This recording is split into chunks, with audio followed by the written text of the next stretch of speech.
I am going to share with you letters that I wrote to President Barack Obama and the responses that I got back from him.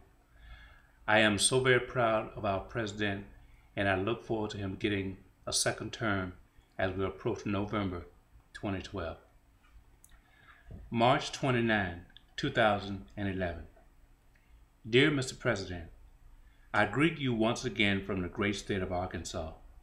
At present, I am coming to the apex of the spring semester of college at Pulaski Technical College in North Little Rock, Arkansas. I want to inform you that my grades in school have been quite good. I have been able to average a grade of B plus for the last 3 semesters of my being in school, and this being my fourth semester, I expect nothing less than B pluses or better. Thank you for the Pell Grants that you have made possible to so many deserving students. This letter is in large part to commend you on your profound leadership, both as a family man and a public servant. I am currently enrolled in elementary algebra, American literature, and music appreciation for this semester. In American literature, we are reading Frederick Douglass's story on his encounter with slavery. In reading his story, I had a moment of personal enlightenment. I have been mindful of the power and value of not just an education, but more specifically, a higher education. Mr. Douglass made that point all too real for me this week. Being able to express what one feels, thinks, and believes with the ability to use both logic and reason is the key that opens doors that will never close. I am on a journey to do just that. I will be celebrating my 58th year of life on this earth on April 1, 2011. I have been and continue to be really blessed, and above all, to be alive at this time in history. Your election as President of the United States of America to me is the crown jewel of human and/or American achievement. Likewise, your re-election, I believe, will be right in line with God's will for this time in history as well. My fervent prayer is that you will be granted another 4 years to finalize your vision for America's future. In my 58 years of life, I have acquired a considerable amount of spiritual fortune.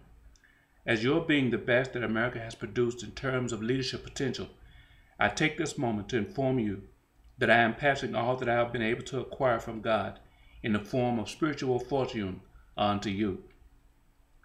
Being an African American, I am particularly pleased that you are the best that our race has produced thus far.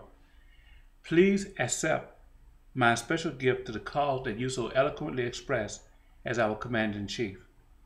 Please do not take the support lightly, as it goes, in my opinion, well beyond what a person would normally give to another person. I do, however, expect a return on my investment in the form of success that dwarfs what previous presidents have been able to achieve. As always, much love to you, your family, your staff, America, and our world. Godspeed, Mr. President. Sincerely, Lonnie Phillips. The White House, Washington, April 29, 2011. Mr. Lonnie Phillips, Apartment 401, 1400 Cumberland Street, Little Rock, Arkansas, 72202. Dear Lonnie, thank you for writing to share your thoughts with me. I appreciate your perspective. As a Christian, I believe faith can play a positive role in our politics. Faith helps us find the vision and strength to see the world we want to build. It reminds us to love and understand one another and to treat with dignity and respect those with whom we share a brief moment on this earth. The particular faith that motivates each of us can bring us together to feed the hungry, comfort the afflicted, make peace where there is strife, and lift up those who have fallen on hard times. Faith may also bring us to different conclusions about the issues we face, but these honest disagreements need not divide us. I created the White House Office of Faith-Based and Neighborhood Partnership to support organizations that work on behalf of our communities, whether it is a secular group advising families facing foreclosure or a faith-based organization providing job training to the unemployed. These groups are helping Americans across the country. This office strives to better our nation without blurring the line our founders wisely drew between church and state. Our nation's proud tradition of religious tolerance and diversity is firmly rooted in our founding documents. I honor these principles, and will continue, as many presidents have before me, to partner with people of faith to care for our neighbors and strengthen our ties to one another. Please stay in touch by visiting www.whitehouse.gov. Thank you again for writing. Sincerely, Barack Obama. May 9, 2011. President Barack Obama, 1600 Pennsylvania Avenue, Washington, D.C., 20500. Dear President Obama, to my knowledge, there has been 2 former and 1 current female president, Madeleine Albright under President Clinton, Condoleezza Rice under President George W. Bush, and Hillary Clinton under you. These are, of course, former and current Secretaries of State. Whenever the President dispatched them abroad or wherever they were dispatched, they were in fact acting as President, but were in so many words the actual President, albeit pro tempore, of the United States. That is just a theory of mine, but do you see my point?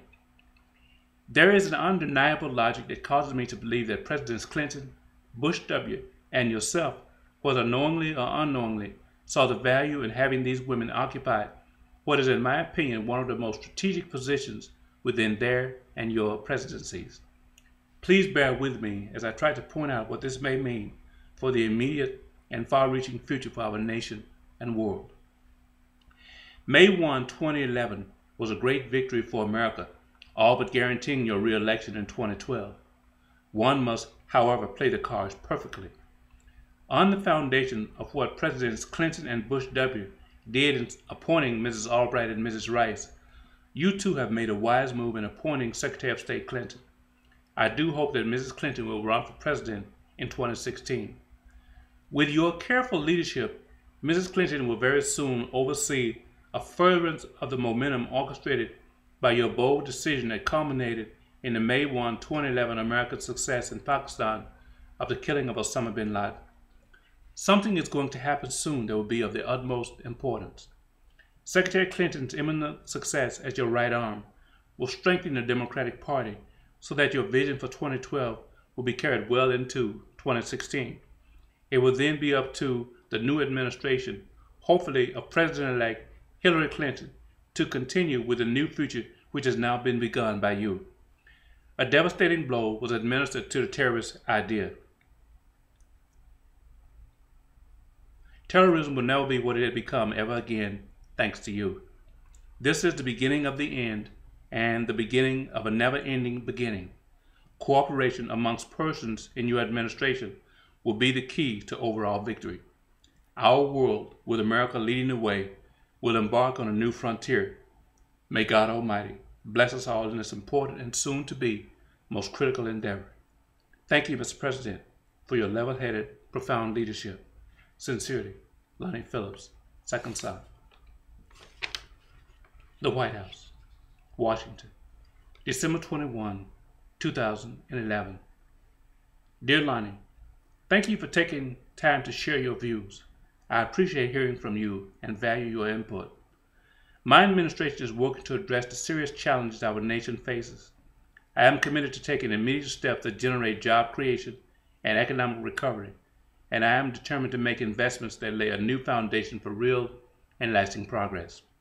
As I move forward on key initiatives, I am making my administration the most open and transparent in history. Part of delivering on that promise is hearing from people like you. I take seriously your opinions and respect your point of view. Please know that your concerns will be on my mind in the days ahead. Thank you again for writing. I encourage you to explore www.whitehouse.gov, which is regularly updated and more interactive than ever before. Sincerely, Barack Obama. The White House, Washington. We would like to extend our deepest thanks and appreciation for your generous gift. It is gratifying to know that we have your support. As we work to address the great challenges of our time, we hope you will continue to stay active and involved. Again, thank you for your kind gift, Barack Obama, Michelle Obama. Thank you.